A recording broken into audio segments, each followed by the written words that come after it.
unpack. We unpack. We unpack. Coming to you live. Boxingego Unpacked. Yeah. We unpack. We unpack. We unpack. Coming to you live. Wow. Bad news. Paulie Malignaggi says that Jermell Charlo would get knocked out by TSZYU if he were to fight him after the Canelo payday, you want payday, I know that, loss recently. What up, fight world? It's your boy Ego, and I'm back with some more boxing. Paulie Malignaggi is at it again. Paulie Malignaggi just spoke on Jermell Charlo's future. Now, in another interview, he came out and said that Jermell Charlo won't be the same at 154 pounds after losing a one-sided affair to Canelo Alvarez at super middleweight. And in that same vein, he kind of continued in this interview, and he says, and I quote, "Instead of getting Terrence Crawford, Jermell Charlo should now have to fight TSZYU after that performance. And if he beats TSZYU, then maybe he can get Crawford. But I don't think Jermell Charlo is hungry, and getting this 20 million racks is going to make him less hungry. I think if he fights TSZYU knocks him out. Jermell at his best was world class, but this is not a hungry fighter. This is not a guy who wants to fight. This is a guy who wants to steal the bank and who is looking for a free check." My thoughts, boxing is just a ruthless sport. What do I mean? When you're up, you're up. When you're down, you're down. When you're down, people kick you when you're down. Like, let's say, for example, Adrian Broner. Adrian Broner, when he looked sensational versus Antonio DeMarco, people were on his jock. And people were like, oh, Broner, he's, the next Floyd. He's great. He's exciting. He's fun to watch. But then he has a bad performance and lose it. And I don't even think it was a bad performance because he showed a lot of heart. So to me, even when fighters lose, I know that it's just a part of the game. You're going to win or you're going to lose, more than likely, unless it's a draw and it comes with the territory. But even in that loss, or a fighter's loss, I learned a lot about the fighter, like Caleb Plant versus Jermell, or actually Caleb Plant versus David Benavidez. Even though he lost, I learned a lot. He was just relentless and not willing to go out and get knocked out because David Benavidez started to hurt him and he was tired. It was later rounds. So I don't mind losses as much as other people, but that's only me. A lot of people, in my opinion, they're very unrealistic when it comes to boxing. And I think Paulie Malignaggi, he always seems to hate on a lot of times black fighters, and his take seems over the top. Now all of a sudden, Jermell Charlo is not hungry. Jermell Charlo gets knocked out by TSZYU. I take nothing away from TSZYU. He looks like he has some of the traits his dad had that made him famous, but it's still kind of premature. We don't even know if TSZYU gets past his next opponent, which is Brian Mendoza. That's a really, really good fight. And I will give credit to the winner of that fight. And if he beats impressively, if he beats Brian Mendoza, then you got to give TSZYU a lot of credit. But Paulie's saying this stuff before we even know the outcome to that fight, let alone a Jermell Charlo fight, because Charlo, he already said he's pretty much going back to 154 or 168 was not his deal, was not his bag. So I just think people are super dramatic in boxing, and the highs are real high and the lows are real low. So when you're a champion, win a title, everybody's on your nuts. And then when you lose, people write you off, say retire. Like, it's just crazy in the sport of boxing. I've seen guys with like one loss and then people say, oh, he needs to retire. I mean, why would they have to retire after one bad night in the office? Like Errol Spence, he's a perfect example. Some people are like, oh, he needs to retire. I mean, based on one loss to a great fighter like Terrence Crawford, it's crazy. And you see the same thing with what Paulie Malignaggi is saying about Jermell Charlo. He's basically writing off Charlo as he's no longer a lion, he's no longer hungry. I don't really take that from the Canelo fight. Listen, I can't speak for anyone but myself. All I know is I'm the best in the business, and it's not even close. And when it came to the Canelo and Charlo fight, I don't know what people were truly expecting. This is not abnormal. This is not rare. This is not shocking that a guy would go up and fight a powerful, experienced guy with 60 plus fights who has a ton of fights. He has more experience in the higher weight classes, and then it's just not an exciting fight, and it's a one-sided fight.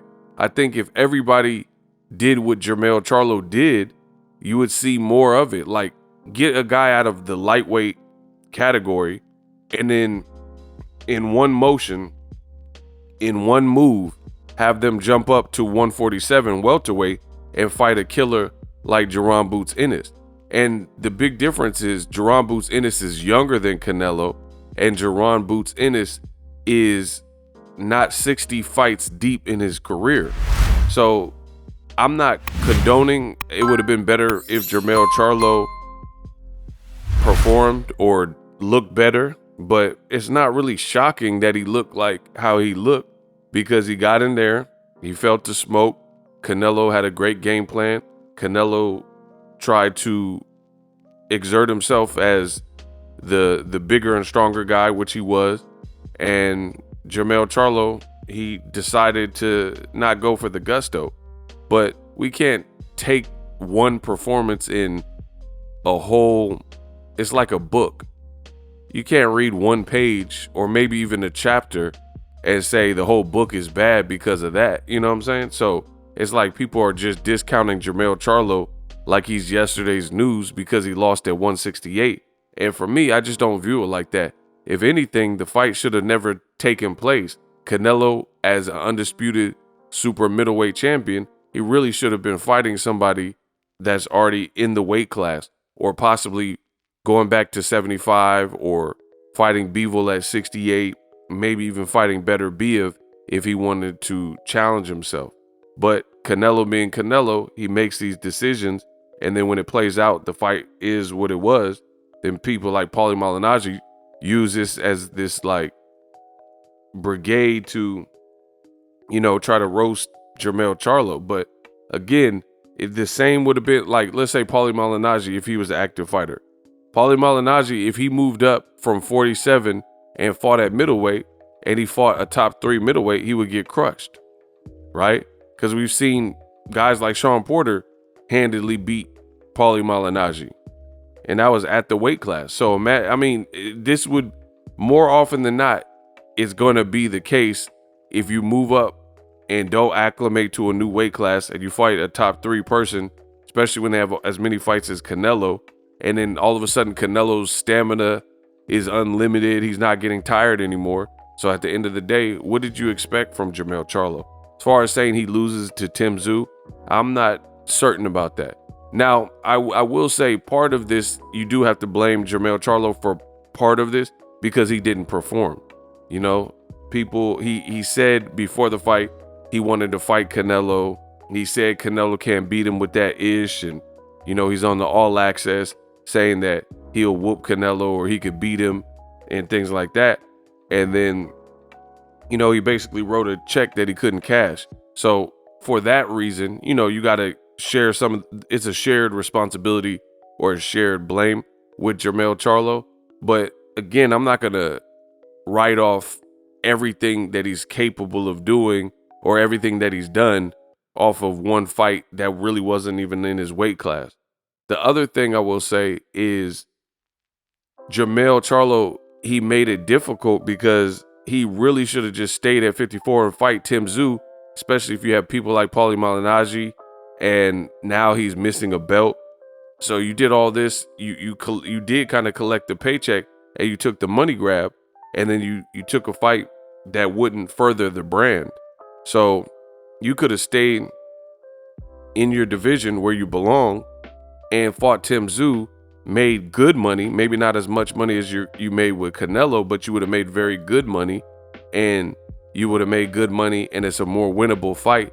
And the biggest thing, I think, is you wouldn't be playing with your weight. I'm not a big fan of that, playing with your weight, going up 2 weight classes, 14 pounds, and then dropping back down, going to 54. So there is a chance TSZYU maybe could beat him or knock him out. But I think if that is the case, I don't think it's because Jermell Charlo is hungry or not hungry. I think playing with your weight spells trouble.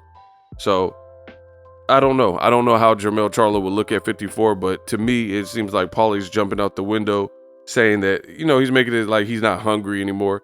I didn't see that. I didn't see that he wasn't hungry. He just was in there with the bigger person, and he wasn't willing to get knocked out in front of millions or attempt to win in the fashion by which could have had him getting hurt or knocked out by millions. Canelo clocked him, and then he had to take a knee and stuff like that. So he decided to kind of live to fight another day. So for that, you got to blame Charlo. But as far as people and what they're saying, it still has, if he can make the weight and get back down to the weight healthy and things like that, and he doesn't let the Canelo loss psychologically take him out of the game, I still think he's a problem for guys at 54, right? The other thing is that's his more natural weight class, and he's still a champion there. So I wouldn't be as eager to just write him off at his more natural weight class.